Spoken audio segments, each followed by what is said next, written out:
Presiden mengatakan pejabat yang datang ke Aceh itu jangan hanya selfie-selfie untuk memberikan bansos, Pak. Waktu saya di Aceh seminggu yang lalu, saya tahu Menteri KKP datang ke Kota Langsa. Saya ada di Kota Langsa. Saya dan teman-teman menunggu apa gerakan dari Kementerian KKP. Ternyata Menteri KKP cuman bagi bansos ke daerah perkebunan yang seharusnya itu di wilayahnya Pak Mentan. Di situ ada desa nelayan merah putih tidak dikunjungin, ada nelayan-nelayan pesisir yang menunggu harapan dari Menteri KKP untuk berkunjung di Kota Langsa tidak dikunjungi juga, dan tidak melihat tambak-tambak yang rusak daripada Kota Langsa maupun itu pelabuhan. Kami, saya dan teman-teman menunggu apa gerakan dari Pak Menteri ketika datang ke Langsa. Ternyata Pak Menteri hanya bagi-bagi bansos daerah perkebunan. Kami meninjau, Pak, saya ada di Langsa belum pulang karena saya tahu Pak Menteri hadir di sana. Kami pantau sebagai mitra, saya perlu kasih tahu apa gerakan pasca banjir ini, apa yang harus kita lakukan. Ini harus cepat segera karena memang kita tahu di Kementerian KKP ini banyak tambak yang rusak. Ini daerah terakhir yang kena daripada banjir, daerah terakhir yang dilalui sebelum air itu jatuh ke laut. Ini mungkin kelakuan daripada Kementerian Kehutanan yang tidak pernah menjaga hutannya. Bagaimana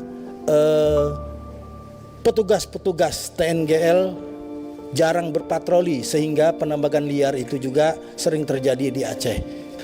Kalau tadi Pak Pangestu mengatakan tidak ke Langsa, saya ke desa Kuala Langsa melihat tambak air payung. Kejadiannya sama. Jadi di tambak sebelumnya yang saya lihat sama, di situ juga sama. Saya hanya berpikir kalau tidak di recovery atau tidak dinormalisasi kalinya, karena kalinya sangat lebar sekali. Kalau kalinya tidak dinormalisasi, maka akan kejadian yang sama. Jadi nanti akan di recovery lagi. Jadi saya katakan oke, kalau gitu ini memang harus berkoordinasi dengan lintas KL.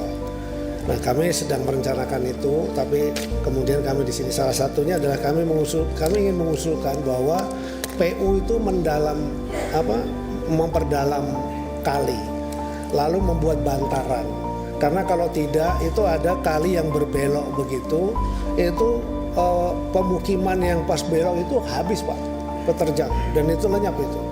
Jadi kalau nggak ada bantaran kalinya dengan debit air yang begitu besar, sementara kalinya dangkal, sudah pasti akan begitu terus. Nah, ini salah satu yang kami pikirkan. Nah, tapi yang pasti angkanya adalah kira-kira 30.723 hektar. Ini bukan angka sedikit. Lalu kami selalu diskusi dengan tim kami di kantor. Kami katakan kalau seandainya kita recovery bisa nih. Tetapi kalau nanti kejadian, pertama kalau kejadian lagi, kalau persoalan utamanya tidak diselesaikan, pasti akan kejadian lagi. Yang kedua, apakah pemukimannya masih bisa dikembalikan di situ? Kalau tidak, seandainya pemukimannya direlokasi, tambah itu pasti kan tidak berguna juga. Itu salah satu.